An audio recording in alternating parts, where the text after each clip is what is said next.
reseptorları da görməni Bəli, qaranlıqda yeni itirirdi. qaranlıqda görməni Qaranlıqda görməni. təmin edir. Bəs kolbacıqlar? Kolbacıqlar da orada kolbacıqlar yerindən çıxdı. Kolbacıq olan 7 hissədə milyon qədər idi deyəsən. Necə? Sayım deyirəm heç.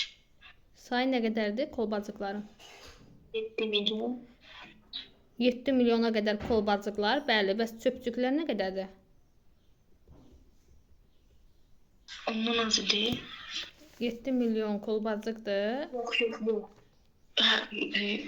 130 da çöpçük. Bəli, 130 milyonda çöpcüklər vardı.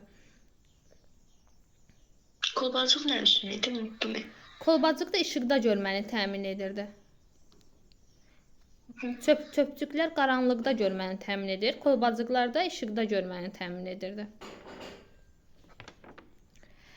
Yaxşı, normal görmədə əşyaların xəyalı harda alınır? Torlu qışada.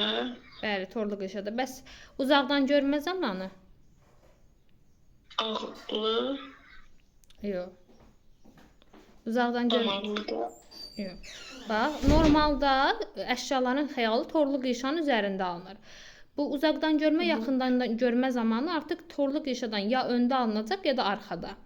Uzaqdan görmədə torlu qişadan arxada alınır xəyal. Amma yaxından görmə zamanı torlu qişadan öndə alınacaq xəyal. Yaxşı, uzaqdan görməni aradan qaldırmaq üçün hansı linzalardan istifadə edilir? Uzaqdan görmə. Bəli. Eynəkləri deyirsiniz, yoxsa? Ha, bəli, eynək. Hansı tip eynəklərdən istifadə edilir? Linzalar deyilirdi onlara. Müsbət mənfi idi o. Yox, linza.